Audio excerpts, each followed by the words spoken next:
So as we visit with you, we have only one intention, really, and that is to help you to allow yourself to be all that you really are, because we know that there isn't anything that will bog you down. There isn't anything that will bum you out. There isn't anything that will break your heart. There isn't anything that will disappoint you. There isn't anything that will hurt you in any other way. There is nothing. There is no assertion of anything unwanted. The only thing that ever could cause pain to you is you not allowing you to be you. That's all. That's all it is. So when you get that and you recognize that moment by moment you're having emotional guidance that lets you know, hey, I'm me. You know how I know I'm me? I'm frisky. I feel fabulous. I'm clear-minded. I'm flexible. I feel good about life. I want to romp. I want to skip. I want to sing.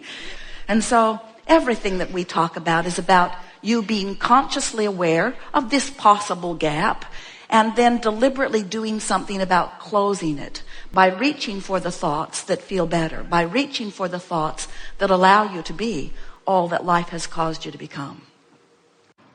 So you're focused upon something just because you want to feel good, and you're in the vortex. But when you're in the vortex, because you remember not being in there, you sure like it when others are in there because you want them to feel good like you've discovered. And then you notice someone not in. But because they're not in, they can't hear you. And when you talk vortexy, they think you're nuts. And when you talk optimistically, when they stand in the face of what they're facing, and even when they're looking at manifestations that they don't quite see for you, then they call you delusional. So then, because your desire to help them is so strong, you exit the vortex to help them. And now you got nothing to give them. Well, you see, we're asking something pretty significant of all of you. We're asking you to ignore the reality that's had nearly your undivided attention and to hang your star on your emotions just for a little while, because we know when you do it, your reality will flip. That's what faith is. Faith is finding the vibration without the evidence that backs it up. And most people are looking for the evidence out here in reality. We say we love working with terminally ill people because they finally are the only ones that will do the real work. Because as long as there's one more thing you can do, one more thing you can wrestle to the ground, most of you will do it. It isn't until something gets your attention and you accept that it's the vortex work, it's the alignment with who you are, that you begin to feel your full power, you see. So what happens as you're interacting with other people, it's very common that your desires are similar. In fact, you co-create with your mate. You've co-created such magnificent things in your vortex. You're tied together in a very, very powerful way. But when either of you is not in vibrational proximity to the vortex, it doesn't matter where the other one is, because if you're not there, you can't feel it. And so what we're really saying to you is, and it's hard to hear, but we really want you to hear it. You have to be willing to ignore what everybody else is doing and make your relationship with your vortex the most important relationship that you have. Here's what we would do if we were standing in your physical shoes.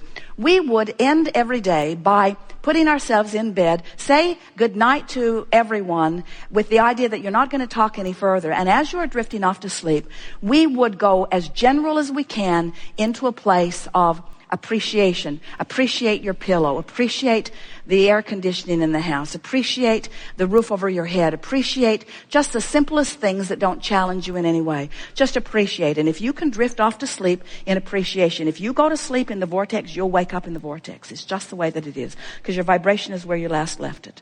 So when you waken in the morning, let your first thoughts be, oh, I like that feeling of appreciation. And then if you can do a little bit of basking just to keep it going. In other words, it's so much easier to start with the vortex and let the vortex affect reality than it is to face reality and then try to drag reality into the vortex. Because law of attraction is amplifying wherever you're at. So if you have a relationship with someone who's really verbal, and so are you, and the conversation's going on around you a lot about what is, you make it hard for you to catch a moment where the vortex can take you in. Now, feel this picture. So you've put all of this into your vortex, and this larger part of you stands as the summoner of you. You're being called home to the fullness of who you are constantly. And the reason that you feel every emotion that you feel is because when you're being called home and you're non-resistant, you go, which is the elation. When you are being called home to who you are and you're non-resistance, it feels like passion, it feels like appreciation, it feels like love, it feels like the heavens are opening, as you said. But if you've been talking it up about things that aren't working, and you've been opening the door and you've been noticing that what you're looking for isn't there, and the vortex is calling you, it feels like tension when you don't go.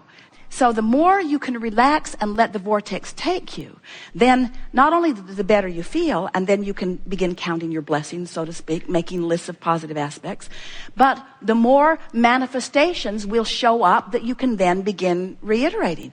It would sound crazy to a normal person to hear Esther crowing about being called with no shoes to the gravel so that she could walk into the closet with no shoes on so that she could discover a problem that she didn't know she had. But to Esther, that was manifestation that indicates that the universe is looking out for me and that I'm in the vicinity, that I'm being called and letting it happen through the path of least resistance. That's what that feeling of worthiness is. The feeling of worthiness is the knowledge that you're good and Source knows it, and you just get this wonderful exposure to life that is building your vortex bigger and better and bigger and better and bigger and better, bigger and better and bigger and better. Jerry and Esther are having such an interesting experience. They've been moving through life. Everything imaginable has come for them. 5 books on the New York Times, a couple of them #1. Everybody wants that. That was something that unfolded. More money than they have any sensible use for. A lifestyle that is rivaled by no one. Beautiful houses all over the place. Driving monster buses around the country. People adoring them. The message moving through them. Everything wonderful. And yet still more room for deepness. Deepness in their relationship, deepness in their understanding of worthiness, deepness in their understanding that all things are possible, deepness in their understanding that it doesn't matter what is, that you have the ability to focus upon what you want and find it, deepness in understanding your true power. In other words, there is no end to what is in your vortex, and the vortex's ability to bring to you greater clarity, greater knowing, greater love, greater confidence, greater security, greater well-being, greater understanding that you are a being with no end to the capacity of your expansion. So, we have some manifestation cards. This particular one is health and the law of attraction. These are money and the law of attraction. These are the best manifestation cards that have ever been put together on the face of the earth. We wrote them. So let's say that you're having a hard time financially, or there is something not going right in your life. And in this case, let's say it's finances. And so you've heard about these wonderful cards, and you've heard about affirmation. And so you say, I'm going to do something about shifting my energy. I'm going to do something about improving my point of attraction relative to money. I'm going to study these cards.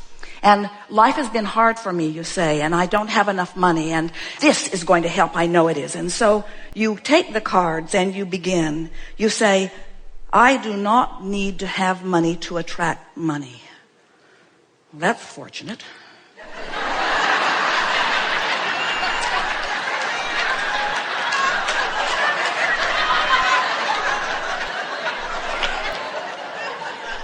I have control over the thoughts I think. Sure, I do.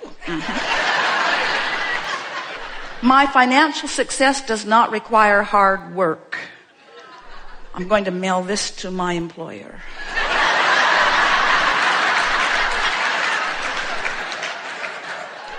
There is no shortage of money or time. Who writes this stuff?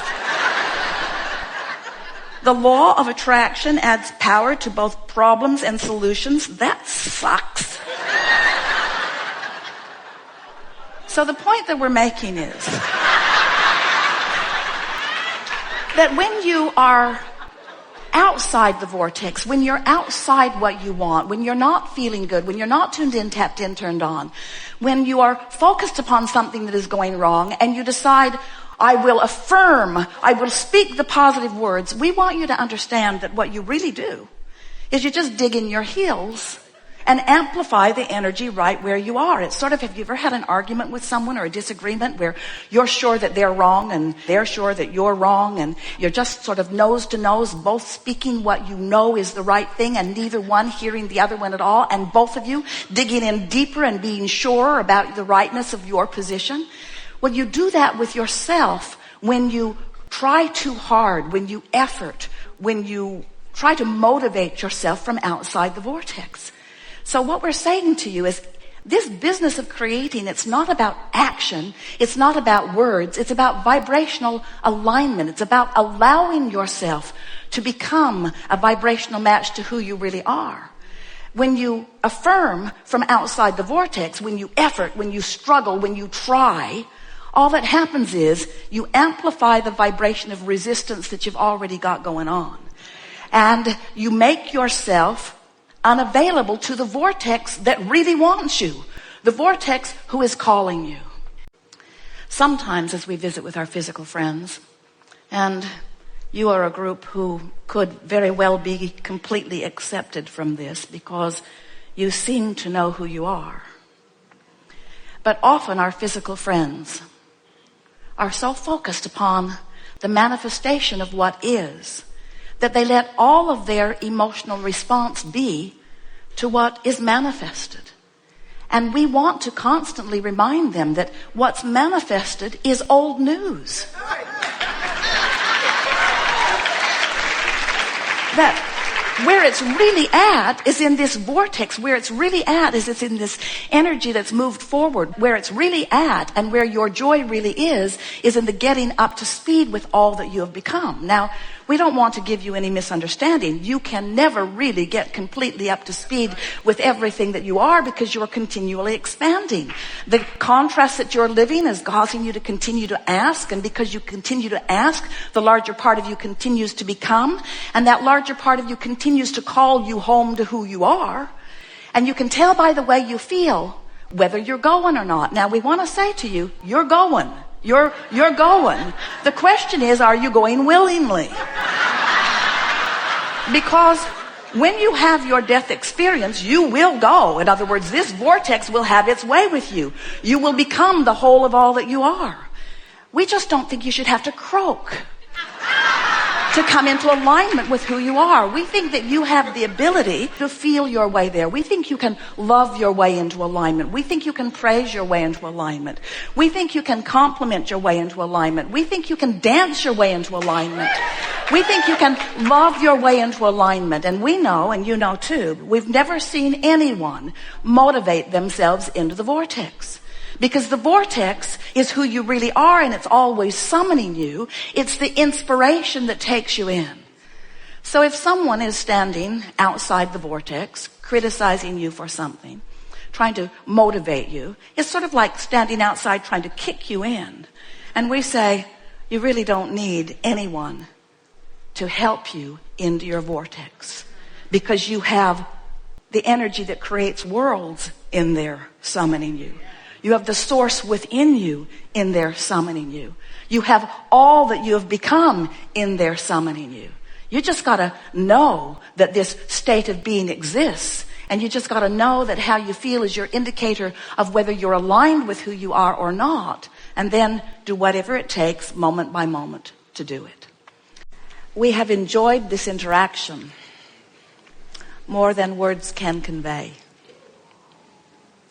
It's very nice coming together with those like you who are coming to understand more and every day who you really are. It is exhilarating to us to acknowledge the physicalness that is you, especially as you begin to deliberately, and you are rare in this, to integrate the non-physical part of that which is you into your day-to-day experiences. You are more than these physical bodies, aren't you? You are source energy expressing here. And you've come not because the world is broken and in need of repair, but because you are a creator who will constantly, eternally expand.